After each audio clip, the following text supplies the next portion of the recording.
Juliana Yaps posted again? What more does she have to say about Gamechanger that couldn't be said in an hour and a half? Well, boy, am I glad you asked. Who is the winner of Gamechanger? And I mean it for realsies this time. Like, I'm going to give you an answer. You may not like the answer, but it is an answer. If you're stumbling on this one without watching part 1, you absolutely can stick around. I am happy to have you. You may be lost a little bit, but I feel like most of you already have a good background on Gamechanger if you even clicked on this video. If you don't, definitely go watch the previous one. I go more in depth on how I score things, and I analyze all the episodes. So, I do recommend that one, but no bigs. I just want to say a big thank you to everybody who engaged with that original video. That was me seeing my vid pop off. I was still dressed as Samurai. I fully expected less than like 20 views. I had only a couple subscribers and you said 20 views, let's add a K to that, and then some. Which is crazy that I've been perceived that much. I don't think it's processed. I also told y'all to get in the comments, and boy did you. Speaking of, shout out to @Kiwi with 2 eyes _sports for calling me out on fully forgetting to include season 6 episode 2, the newlywed game. Oh god, these images are so blurry. Honestly, I think the stick figures were better. I had issues with the slideshow, I'm sorry. The newlywed game is a spin on the newlywed game, which tests how well couples know each other. The Gamechanger spin for this one is that they take the contestants' phones and come up with the questions based on that. Obviously, this game is played by couples. Because they're being played in teams when it comes to points, I'm not going to split it between how many points each person scores individually, because at the end of the day, the points were assigned based on teams, and I respect that. So, the teams playing are Iffy and Emily. Iffy's appeared on Gamechanger before. Alexis and Teo. Teo's appeared as a contestant on Gamechanger before, but Alexis was in Season 1, Episode 1, Lie Detector, but not as a contestant. Then we have Raph and Haley. Raph has appeared on Gamechanger before. And then this is Sam and Elaine, which they didn't play, obviously, but they were just in the picture, and I thought it was cute. Tied for last place, or second, depending on how you look at it, is Iffy and Emily and Raph and Haley, scoring 11 points each. This brings Iffy's total up to 33 points, and it brings Raph's total up to 30.5 points. And then in first place is Teo and Alexis with 13 points, which brings Teo to 67 points. This is also Teo's first win, which is kind of sweet if you think about it being with Alexis, or it can be that Alexis carried him. To each their own. I also want to point out this egg over here. I've seen some people talking about it, but I still think it's really interesting. In the game, one of the questions is search histories, and just so that it's a little bit more challenging for the players, they throw in other people's search histories, and we get how to cook hard-boiled egg, which is revealed to be Katie Maravich's search history. Now, if you watch Smarty Pants after the fact, Katie's whole presentation on Smarty Pants was about eggs. I also think it was interesting because Alexis also appeared in Smarty Pants. So did Teo, Raph, and was Iffy on Smarty Pants? I don't think so. That's not what this video is about. But I'm really excited to see Alexis more. That was the whole thing. Anyway. Heyo, it's editing me. Some of you said you liked editing me, which, that's a choice. I just wanted to quickly come in here and say that from that past clip that you just saw into this next one, the camera angle drastically changes. I don't think it's that drastic. It's just annoying and I don't like it. I didn't realize. It does eventually fix itself. You just have to stick with me through it. We're gonna make it through this together, okay? So here's where I left off in the last video, Season 6, Episode 7, Beat the Buzzer. This episode has Erica Ishii, Rekha Shankar, and Becca Scott. The premise of Beat the Buzzer is that the contestants are asked basic questions, but the hard part is that they then have to find a buzzer and activate it and remember the question in order to actually answer. In last place in this episode is Erica with 8 points, bringing them up to 24. Then we have Rekha with 9 points, bringing her up to 145. And in first place, we have Becca with 11, which brings her up to 23. She also wins the episodes, which brings her up to 2 wins. Moving on to episode 8 and 9, The Ratfish. In this episode, we see Brennan Lee Mulligan, Reka Shankar, Jess Ross, Allie Beardsley, Grant O'Brien, Zach Oyama, and Katie Maravich. The premise of The Ratfish is it's essentially like the Netflix show The Circle, legally different of course, but every single person in it is catfishing and as a fictional character, well, except for Allie. In this episode, there is also a guest star, but he does not score any points, so for my purposes, he doesn't exist to me. Heart. Points are deemed irrelevant in this game, except for when winning mini challenges, but they do not determine who wins. For some of the contestants, we never actually see how many points they get. So for some of them, I'm only speculating on points. In last place by points, we have Zach with 1 point, bringing him up to 56.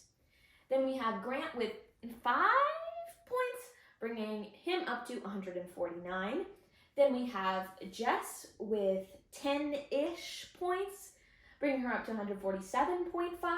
Then we have Brennan Lee Mulligan with 13 points, bringing him up to 157. Then in third place, we have Allie Beardsley with 19 points, bringing them up to 93. Allie is also declared the secondary winner by the Ratfish, who's the guest star of the episode. However, Allie doesn't come in second. One of you also pointed this out in the comments. Some episodes I give points based on place scored, and other times it just doesn't matter. And I don't really know how to fix that at this point. I saw that comment relatively recently. Maybe in a third part that is way in the future, I'll dive into that. But for now, the secondary winner does essentially nothing. In second place by points is Katie Maravich with 40 points. However, Katie does end up winning the episode, but is said to win because of having the favorite art by the guest star. I don't know if being the favorite art counts as points. Not gonna count it, and just declare Katie the winner. This brings Katie up to 71 points and 3 wins. In first place, however, by points is Reka. Reka scores 42 points, but again loses, which brings Reka up to 178 points. Before we get into the main event, at least one person asked me to rank season 6, so let's get into it. Don't look ahead. I know you can see it, but I'm gonna explain it. This is gonna be controversial, so I need you to hear me out.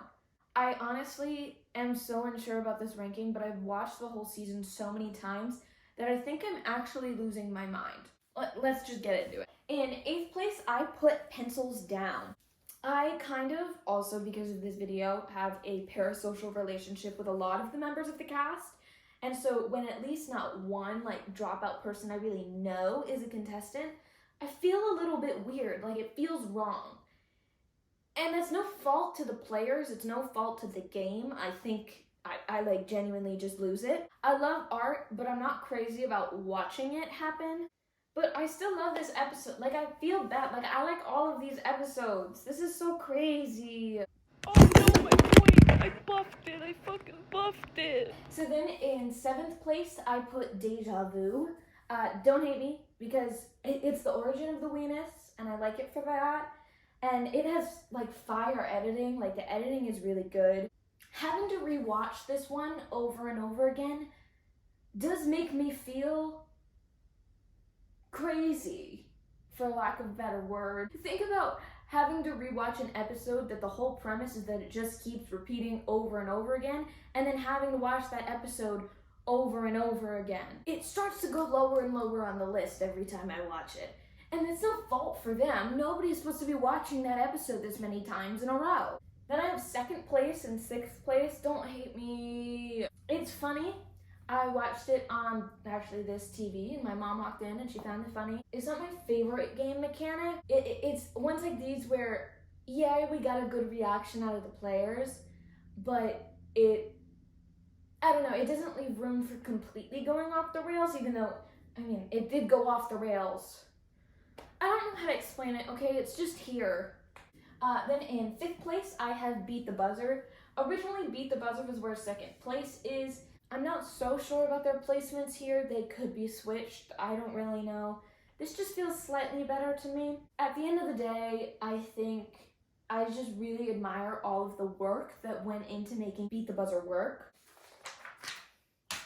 In fourth place, I have bingo. The amount of people they hashtag Gamechangered in this episode, the reactions that everybody had to being hashtag Gamechangered, the fact Brennan wasn't even supposed to be playing this game but only was in it because Grant had COVID, even though it seems like an episode made to torment Brennan. This also, speaking of torment, Gamechanger usually has a typical kind of torment to its players. This one is even more psychologically damaging because imagine walking into a room and everybody already knows exactly what to say. Like, I'd be like that too. I'd have to rethink my whole life. And then in third place, don't hate me, I have the Ratfish. I love The Circle. I watched it, what was it, during like COVID or like my freshman year or something. I really liked that first season of The Circle. This is one of the episodes that I continue to laugh at even through rewatches. Granted, it is one of the ones that I didn't watch for the first video that I made because it came out later. I think a lot of people's main gripe with this one is, first of all, it being The Circle and the cast members being isolated, but also they were really not happy with the ending. But in my opinion, it's the most game changer ending to ever happen. Like, of course Sam doesn't let them meet the guest star, because then all of the cast members are thinking, who did I say all that to? I know it was a celebrity. Do they know who I am? Like, that's crazy. That's psychological torment. Hashtag sorry not sorry. It's in third. Moving on to my top 2 spots. In second place, I have the Newlywed Game, which is really funny considering I skipped it. The lawsuit being continuously brought up, the list from Iffy and Emily, the fact that my screen time and inbox numbers are way higher than the crazy reactions that they've had. This is an awesome episode, and I really can't describe why I like it so much. I just do. I just do, guys. And then in first place, I don't think it's surprising for me to like Sam Says 3 in first place. Sam Says has always consistently scored high with me. I think it's a great premise. This one is a natural progression on the other ones. Also, I love Vic Michaelis, so more Vic, please. The whole point of me making this video, the math. Math in my summer? What the hell are you on about? I don't even have to take math in college, and it's actually because of Dropout that I don't, in a weird, like, roundabout way. I took AP Calculus, and I did good enough on the exam to not have to take a math class in college, but the only reason I did as well in calculus as I did was because I watched Dimension 20 while I was doing my homework. So, thanks, Dropout. Now I'm doing math for you. I also want to shout out at Hazel W3698, who was the first person who mentioned a solution to the point disparity. I've since seen other people comment similar things, but that was just the first one I saw. The suggestion was that I find the ratio of the points given per episode by doing player points divided by the total points given per episode, and then the average of all of those. I also did wins divided by appearances, which some of you commented. That was in the start since the first video, so I'm not going to shout any of you out. So the math wasn't that bad, it really was just tedious. There were some bugs in the math. If you don't care about that, just skip ahead. I might give you a timestamp, I don't know. So in season 1, episode 3, Game of Prizes, players start with 10 points each. So I debated on dividing by 30 for episode point total, but ultimately, I just went with the final scores that they had after getting a second opinion. Granted, I don't think the second opinion really understood what I was asking, but to each their own. Season 1, episode 4, Who Done It? It's the first game without points, so under points, I pretended that the game didn't happen, making it different than 0. This is similar to the episodes where no one wins. I kind of just took it out of appearances because nobody won that, so it feels not fair to calculate it that way. Season 2, episode 2, Do I Hear $1? I just used the money as points, and that worked out fine.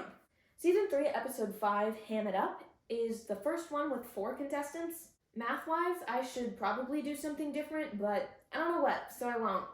Ew, thank God. Moving on.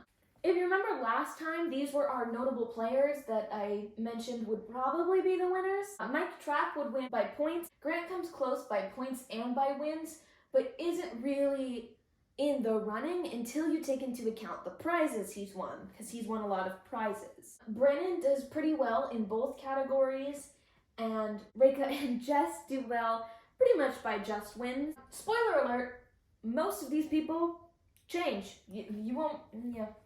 So going up by the percentage of points that a player scored per episode, we have in 6th place Jess McKenna with 37.5% of points. We have Kiana Mai with 40% of the points. We have Alfred with 42.1%. We have Carolyn Page with 42.7%. Then we have the Swear Jar with 48.9%. And Luke Fields in first with 50%. Most of these players have only played one game, except of course for Carolyn and the Swear Jar. The Swear Jar, of course, has played none. Carolyn has played 5 games. So I feel like it's not fair to crown any of these people except maybe Carolyn as the winner. So I revamped it, so now the next slide is going to be all people who's played at least 2 games. In 6th place, Mike Trapp with 34.2% of points at having played 9 games. In 5th place, we have Reka Shunker with 34.4% having played 12 games. In 4th, we have Becca Scott with 34.5% having played 3 games. In 3rd place, we have Ross Bryant with 34.9% having played 2 games. In 2nd place, we have Allie Beardsley with 37.2% having played 10 games. And then in 1st place, Carolyn Page, which we already know from the previous slide. Now you may think that Ross and Becca's games are too low to really be in the running. So yeah, sure, I have another slide for you. So because of that, that moves Mike Trapp up to 4th place, Reka up to 3rd, and Allie and Carolyn stay the same. Now we have in 6th place Josh Rubin with 31.8% having played 5 games. And then in 5th place we have Lily Dew with 33.6% having played 11 games. Moving on to wins divided by appearances, where there is, of course, a winner. Here are our people with a 100% win rate. We have Alfred, Jess, and Kiana. Ross, of course. Then we also have on this side, Micah motherfucking Winslow, Alexis, and Rashawn. All of these people, except, of course, Ross, have played 1 game. Ross played 2 games. Now, I really feel bad, excluding him, because it's actually crazy how well he's done with just playing 2 games. The fact that he's on all these lists is crazy. But anyway, let's take him out just for the sake of doing things. In 6th place, with a 41.7% win rate, we have Brennan Lee Mulligan and Reka Shunker. Brennan has played 14 games and Reka has played 12. In 5th place, we have Allie Beardsley with 44.4%, having played 10 games. In 4th place, we have a 50% win rate and a 3-way tie. Zach Reno, however, he's only played 2 games, so if we're not including Ross, we shouldn't include him. I just thought it was worth noting. Then we have Isabella Rowland, having played 4 games, and Jess Ross having played 11. In 3rd place, we have Carolyn Page with a 60% win rate, having played 5 games. In 2nd place, we have Becca Scott and Jacob Wysocki with a 66.7% win rate, and both having played 3 games. And then in 1st place, we have Lou Wilson with a 75% win rate, having only played 5 games. Here is a little list I did. I compared the names that appeared on both lists. There may be an issue with this. I think it is really weird to not include some of the people on this list. I'm sorry, Lou having a 75% win rate is insane. But this is the way that it worked in my brain. So the people that did appear on both, if you remember correctly, is Carolyn Page, Allie Beardsley, Ross Bryant, Becca Scott, and Reka Shunker. So I feel weird putting either Becca or Ross on this list, even if the math is mathing. If maybe next season they go on and play a couple more games and their scores still stay the same, next year I'll absolutely be fine declaring them as a winner. I think they're both worth noting though, because plenty of people who have played the same amount or less than them don't score as high as they do. Allie and Reika do come close. However, I think this is gonna have to be my ranking. Carolyn Page is likely the winner of Gamechanger. I wish Carolyn had played more games so I can really be confident in giving that. I mean, 5 games is still a lot of games to have played and scored this high. To everyone saying that it's Brennan, it's not. Partly because he's so targeted in these games that for a lot of them, he can't win. Not only by Sam, but by his fellow contestants. I mean, if you look back at Survivor, he had to immediately get the immunity idols because he knew he would be on the chopping block. But also, at the time of filming this, the most recent adventuring party with Sam and Brennan says that Carolyn's stats in Gamechanger are way better than him. And why did I even do all this if they knew that? A bunch of you were commenting that it's Carolyn. And I did all this work and I knew that. At the end of the day, this is all arbitrary. It's just for goofs and gags. If there's anyone whose percentages you care about, get in the comments. I'll probably answer it. I like to lurk. I have all this data, so it should go to a loving home. I'm not lying when I said that I did calculations for everybody. And once again, get in the comments as well if you have anything else to say. Hopefully nice, but bad stuff will also get me more traction. So do whatever you want. Thanks, gang. Woo! Oh, thank God that's over. Hopefully she won't make a part 3 anytime soon. Whoa. Hello? Yes, this is she. Yeah, I called you a couple months back about an extermination. Yeah, I think there's something living in my walls, and I would kindly like them out of the walls. Thank you.